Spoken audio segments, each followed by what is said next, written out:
Another little note, I guess from our traditional activities, I know that when we do celebrate and acknowledge some of our people, it's been told to us by our elders, we didn't spend 2 or 3 hours.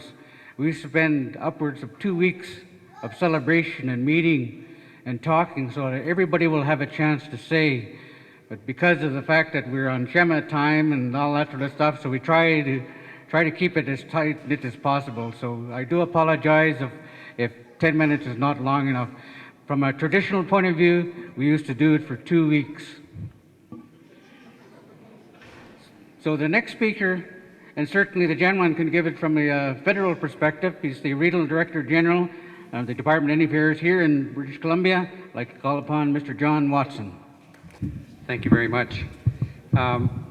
Chiefs, elders, my first task is to thank the organizers of this wonderful event, the Nicola Tribal Association and the people of Coldwater. I think it's wonderful that we're taking time to celebrate Gordon's accomplishments and the community's accomplishments. And I think that's something we often forget to do as often as we should. So I'm really pleased to be able to be here representing the federal government. So thank you to the organizers for taking the time to do this. I've had a long relationship with Gordon. We were talking about it a few months ago, but we first met each other 25 years ago when I was an officer working with an obscure federal department called Canada Manpower. And Gordon was involved in what became the Nicola Valley Indian Economic Development Corporation. And I came up several times to visit with Gordon in the course of my responsibilities. And Gordon had a vision at that time of investing in individuals as people, to give individuals entrepreneurial skills, educational skills, so they could improve the quality of their life and the quality of the community's life as well. And I think that's something, a vision that I know Gordon had back then that I think has epitomized his work throughout the many years.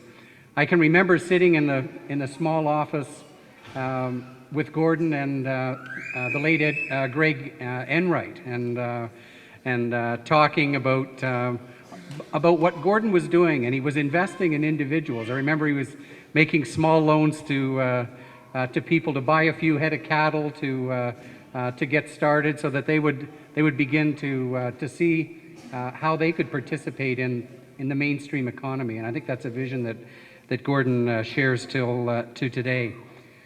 Even in those days, Gordon was what in modern terminology we call a mentor. He'd always have some young people around that he was training and developing. He'd take them to meetings with them so that they could see how things were done. And that's a practice that Gordon's followed for many years.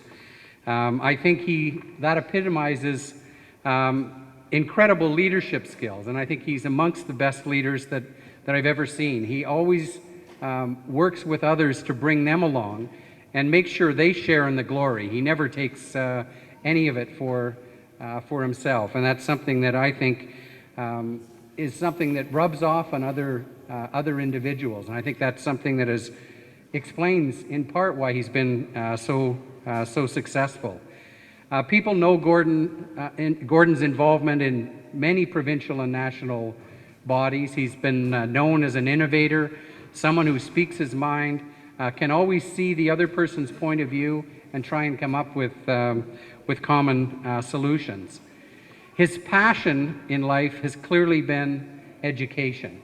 And obviously the building we're in today, and I remember being here when the school opened, Gordon, but I also remember visiting the old school with Gordon when he was explaining to me why Coldwater needed this new facility. So I was really pleased to be here a few years ago when it opened. And what is amazing to me, because I haven't been back in the school since then, is it looks as good today, maybe better than it did the day it opened. So that's great. As well, Gordon's had a passion for post-secondary education, and the Nicola Valley Institute for Training. I've had an opportunity to have many discussions with him over the years around that, but its investments in practical training again comes back to, I think, Gordon's belief in the individual. He looked at ways that Aboriginal people could get involved in financial management, in resource management areas, in a practical way, and I think it's one of the most successful institutions in this province. And Gordon, I think your dream is one that many people have had the opportunity to benefit from. One thing I think all of us know about Gordon is he's extremely modest. You talk to him about his accomplishments and he immediately changes the subject. He'll tell you about being out in the field or out, he'll immediately talk about something else. He never wants to talk about what he's accomplished. So he's a wonderful person who deserves our appreciation in the federal government. And Wendy is here with me, but there are many other people I know that would have liked to have been here, Gordon, to show their appreciation. And my final thanks is to Janice and the Coldwater community for having shared this man with us, as he's a very special individual, and I want to thank you on behalf of everyone in the room for having done that. Thank you.